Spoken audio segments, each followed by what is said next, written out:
Olá, irmãos e irmãs, muito bem-vindos a mais um momento de meditação do Santo Evangelho com o Padre Luciano de Almeida, hoje terça-feira, dia 24 de setembro, 25ª semana do Tempo Comum, e eu quero te convidar a iniciar comigo esse nosso momento invocando a presença de Deus entre nós, em nome do Pai, do Filho e do Espírito Santo. Amém. Agora, eu quero te convidar a tomar em mãos a palavra, que está no Evangelho de Lucas, capítulo 8, versículos de 19 a 21. Naquele tempo, a mãe e os irmãos de Jesus aproximaram-se, mas não podiam chegar perto dele por causa da multidão. Então anunciaram a Jesus: "Tua mãe e teus irmãos estão aí fora e querem te ver." Jesus respondeu: "Minha mãe e meus irmãos são aqueles que ouvem a palavra de Deus e a põem em prática." Palavra da salvação, glória a vós, Senhor. Meus caríssimos, São Lucas nos apresenta essa cena do Evangelho, da vida de Jesus, em que ele estava reunido com a multidão, estava pregando, ensinando, certamente realizando curas, e seus discípulos e sua mãe chegam à sua procura. Certamente Jesus estava em Cafarnaum, Maria deveria estar ali passando uns dias com seu filho, e vendo o envolvimento de Jesus com a multidão, até mesmo o seu cansaço físico, resolveram ir até ele, quem sabe para levá-lo para casa, para descansar um pouco, enfim, ter um tempo com eles. Mas Jesus está rodeado, como eu dizia, por aquela multidão, e a Virgem Santíssima com os seus discípulos, são impedidos de chegar perto de Jesus. Mas Jesus recebe, como nós ouvimos no Evangelho, o recado: olha, tua mãe e teus irmãos estão aí e querem falar contigo. À primeira vista, para pessoas que não têm uma profundidade na fé, Jesus parece desprezar sua mãe e seus discípulos. Olha, minha mãe e meus irmãos são os que fazem a vontade do Pai. Primeiro que, em toda a história da Igreja, os 12 apóstolos e a Virgem Santíssima certamente foram os que mais cumpriram a vontade de Deus, porque eles estiveram com o próprio Deus, caminharam com Ele. Então, essa palavra de Jesus não é uma crítica ou um desprezo por essas pessoas. Pelo contrário, Jesus reconheceu que eles eram as pessoas que cumpriam a vontade de Deus. Mas prestemos bem atenção aqui. Deve ficar claro para nós que o que Jesus quer ressaltar nesse Evangelho é que o parentesco de sangue não é condição para o seguimento do Senhor. É condição para o seguimento do Senhor a fé. Porque vejamos, os discípulos, os 12, não eram parentes de sangue de Jesus.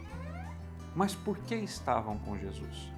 Porque seguiam a Jesus, porque pregavam em nome de Jesus, porque depois da ressurreição de Jesus e do Pentecostes, foram pelo mundo afora e anunciaram com destemor, com alegria, com coragem a palavra, por causa de sua fé na ressurreição do Senhor, por terem convivido com Ele e terem experimentado tudo o que Ele fez no meio deles, para com os outros, em favor dos outros.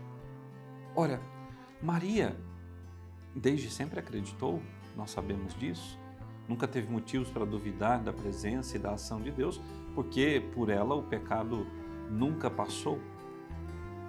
Agora, os discípulos, apesar de seus pecados e de suas misérias, acreditavam. E foi justamente a fé desses homens em Jesus que os levou a dar passos significativos em direção ao céu, mas antes do céu, na direção da humanidade, a levar a boa nova de Jesus à humanidade. E a primeira pergunta, então, que nós precisamos nos fazer nesta nossa meditação de hoje: eu tenho fé em Jesus? Até porque, caríssimos, a minha religião, a nossa religião, o catolicismo, o cristianismo católico, não é a religião de um livro, não é a religião de uma filosofia. Nós somos a religião de uma pessoa. Nós somos os seguidores de Jesus. E é por isso que nós temos o epiteto de cristãos. Cristão significa outro Cristo. Portanto, é cristão aquele que segue a Cristo, que crê em Cristo, que busca imitar Cristo, praticar as virtudes de Cristo. Ora, eu tenho fé neste homem, Jesus. Se eu tenho fé neste homem, Jesus, entra aqui agora a segunda pergunta. Eu tenho obedecido e feito a vontade deste homem, Jesus, que ao mesmo tempo é Deus, Deus que tomou a carne humana e habitou entre nós? Porque a fé é a condição sem a qual não é possível ser discípulo de Jesus. Não é possível cumprir a sua vontade.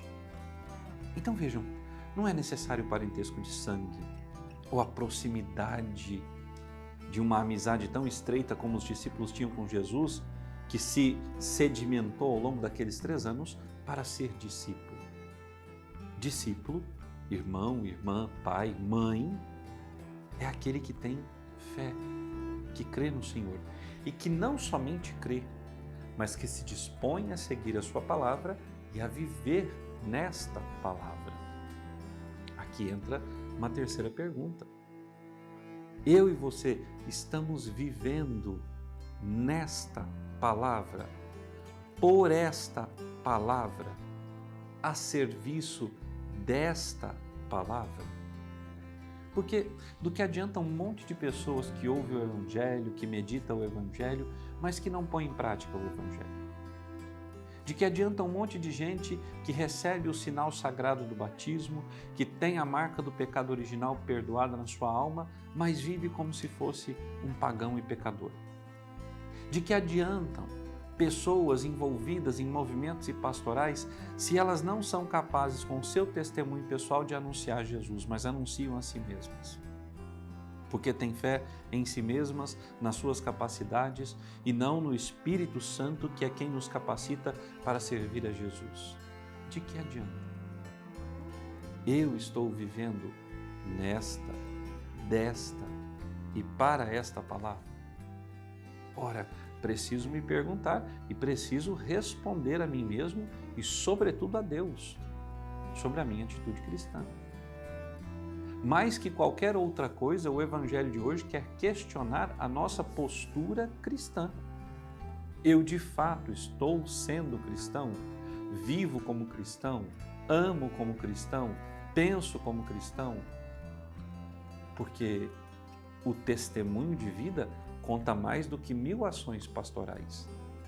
O testemunho cristão de fraternidade, de amor, de perdão, de reconciliação, de conversão, conta mais do que 1000 reuniões pastorais, mais do que 1000 pregações.